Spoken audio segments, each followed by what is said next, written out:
साथियों जय हिंद। मैं Veeru Badole the Bahujan today इस यूट्यूब चैनल पे आप सभी लोगों का स्वागत है। आज हम बात करेंगे साकोली विधानसभा क्षेत्र के बारे में। साकोली विधानसभा क्षेत्र में अभी भी जो समीकरण है वो स्थिर है। अभी किसी भी एंगल से कौन जीत रहा है कौन हार रहा है वो अभी पक्का हुआ नहीं है। नाना पटोले की तरफ से बहुत सारे लोग बोलते हैं कि नाना की सीट वहां पे निकल जाएंगे, लेकिन सवाल यह है कि कांग्रेस का कोई भी कैंडिडेट हो, अगर उनको अनुसूचित जाति में जो बौद्ध यानी कि अंबेडकरी विचारधारा के जो लोग हैं वो वोट बैंक अगर कांग्रेस के कैंडिडेट को अगर पड़ती है तो उसकी जो जीत है वो पक्की होती है। क्योंकि आपको पता होगा कि पिछला अभी जो चुनाव हुआ है वो चुनाव में जो प्रशांत पडोले नाम का एक लड़का वो खड़ा था, उनको कुछ भी पॉलिटिक्स के बारे में कुछ भी पता नहीं है और उनको ना भाषण करने का ढंग है और ना कुछ भी। उसके बावजूद भी उनको जिताया गया। अब नाना पटोले की जो खूबियां है इस वजह से वो जीता, ये बहुत गलत बात है।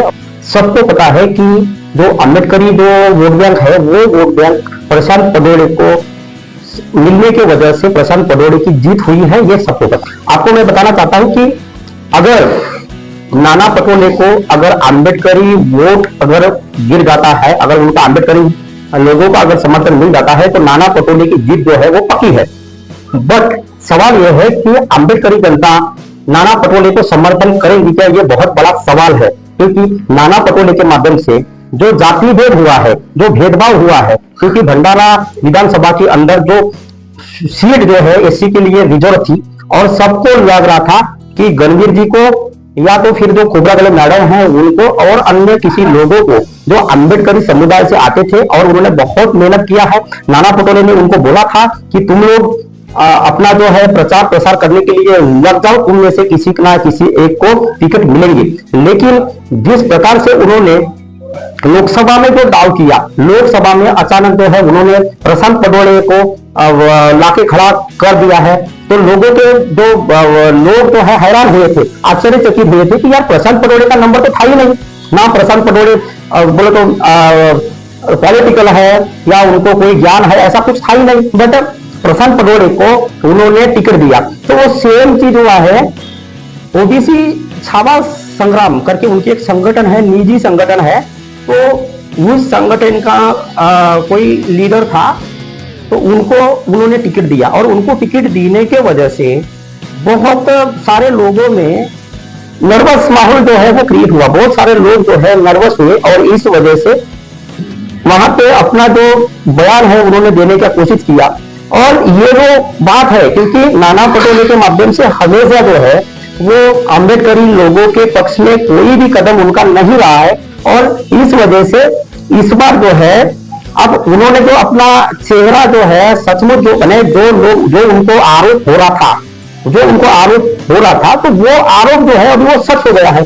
अब उन्होंने जो है भंडारा विधानसभा के अंदर उन्होंने जो है अम्बेडकरी समाज के लीडर को टिकट नहीं दिया और उन लोगों ने भी वो आरोप लगाया कि नाना पटोले ये जाति भेदी है, नाना पटोले भेदभाव करने वाला इंसान है। तो ये बात जो है साकोली विधानसभा के लोगों को समझ में आ गई। ये बात साकोली विधानसभा के अम्बेडकरी जो जनता है उनको समझ में आ गई। अब सवाल है कि अम्बेडकरी समाज की जो पॉपुलेशन है, अम्बेडकरी समाज की जो जनता है, क्या वो उनको समर्थन देंगे क्या? इतना कुछ होने के बावजूद भी अम्बेडकरी समाज उनको समर्थन देने क्या? अब ये जो सवाल है, इस सवाल का जो आंसर है वो गुलदस्ते में है, क्योंकि अभी तक जो है किसी को भी पता नहीं है कि समीकरण वहां पे क्या होने वाला है। तो इसीलिए वहां पे कौन जीतेगा कौन हारेगा ये अभी तय नहीं हुआ है। बट मैं आपको बताता हूं कि अगर अम्बेडकरी समाज अगर नाना पटोले को समर्थन देते हैं तो नाना पटोले की जीत वहां पे तय है।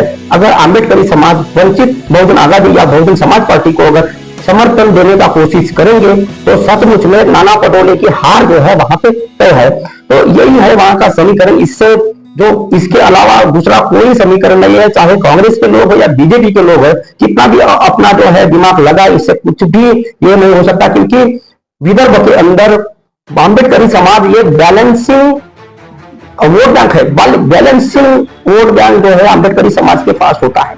और ये लोकसभा में दिख गया है, लोकसभा के अंदर दिख गया है अम्बेडकर ने, क्योंकि कांग्रेस के माध्यम से बेवकूफ बनाया गया था अम्बेडकरी समाज के लोगों को कि हम संविधान बचा रहे हैं, हम संविधान के पक्ष में है, हम संविधान के रक्षक है। ये उन्होंने झूठ बोला था, अफवाह फैला था कि यार हम लोग बहुत अच्छे हैं। बट जब ये आरक्षण में SC ST के आरक्षण में वर्गीकरण की जब बात आई, तो वर्गीकरण की बात जब आई और महाराष्ट्र के अंदर वहां पे समिति स्थापन किया गया, हरियाणा के अंदर समिति स्थापन किया गया, तेलंगाना के अंदर स्थापित किया गया, कर्नाटक में भी जो है उस बिल का समर्थन किया गया।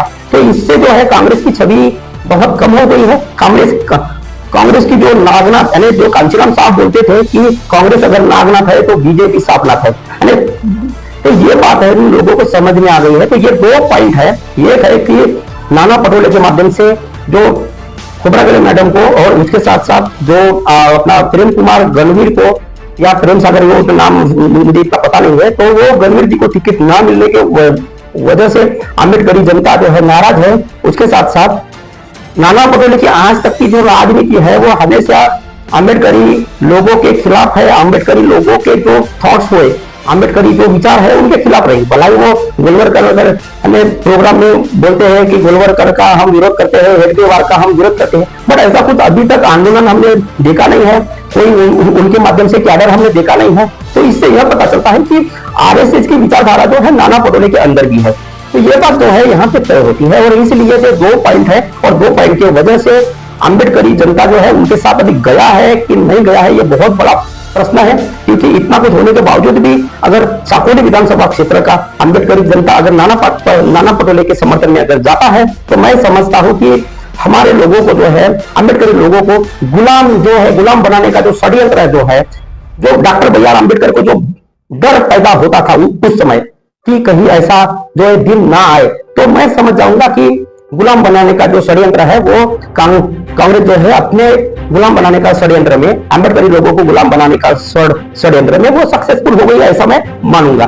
तो इसी बात से मैं मेरा जो प्रेजेंटेशन है आज का मैं समाप्त करता हूं। मेरी सभी लोगों से रिक्वेस्ट है कि मेरे इस YouTube चैनल को सब्सक्राइब कीजिए और अपने फ्रेंड्स को शेयर कीजिए। धन्यवाद। जय भीम, नमो बुद्धाय।